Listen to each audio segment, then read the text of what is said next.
several high school football teams started their season well over a week ago, the majority of the teams in the area were in their first action of the 2014 season on Friday, including Boston English. After ending a 15-year Thanksgiving game drought and finishing the 2013 season at 7-4, Boston English comes into this season with high expectations. On Friday, English paid a visit to the 0-1 East Boston Jets at Sartori Stadium. Let's head there for highlights. Here you see the East Boston Jets looking to bounce back after last week's loss to Latin Academy. Jets on the opening drive looking pretty good. Kevin Sinatra to Justin Roman on that connection. Gets the Jets inside the 10-yard line on that opening drive. Then the Jets later on with a reverse to Tavon Nevins right there. He finds Paters. The Jets go up 6-0 there in the first quarter. Late in the second quarter now, less than 2 minutes to go in the half. English driving down the field. Stephen Dowdy on the bubble screen picks up 15 for English.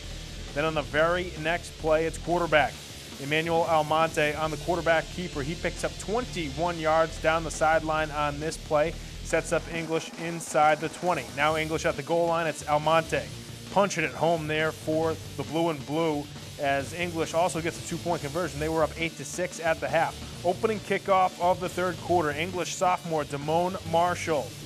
Beautiful return here from Marshall as he brings it all the way down to the 17-yard line, 53-yard return. Huge boost there for English coming out in the third. Then just a couple of minutes later, it's Emmanuel Almonte finding Dowdy right near the pylon. He did not get in the end zone, but then English would later punch it in with running back Darius Voodoo Zing, and they would go up 14-6. Jets on their ensuing possession, Orlando Gray with the carry right there. He slashes into the end zone off the sweep for a touchdown. Brings Jets within 2, 14-12. But English kept on rolling in the third. Right back to Dowdy they go. Almonte with the bullet over the middle to him. English gets down to the 10. Then on the very next play, Voodoo Zing up the middle with a tough run there. His second touchdown of the game as English goes up 20-12. Fourth quarter now. East Boston still driving, still trying to come back. They're fighting back as Sinatra finds Matt Toro down the sideline to the 34. Then it's Joel Pastrana with a tough run right here for the East Boston Jets. He shakes off a tackle, gets inside the 20-yard line. With 5 minutes left, though, it's Sinatra rolling to his left for East Boston, but Almonte picks him off in the end zone as English goes on to win 20-12. Let's take a look at the rest of the scores from Friday. Madison Park losing to Dorchester 34-20. Dorchester's Johnny Mims with 2 rushing touchdowns for the Bears. New Mission having their way with South Boston. They take them down 36-6. Stephen Thomas, 85 rushing yards and 3 touchdowns.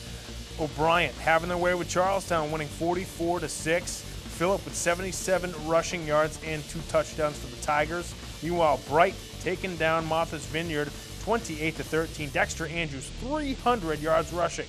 Also on Friday, Latin Academy having their way with West Roxbury 32-6. Tian with 2 touchdowns for the Dragons. And then North Quincy taking down Boston Lat 35-12.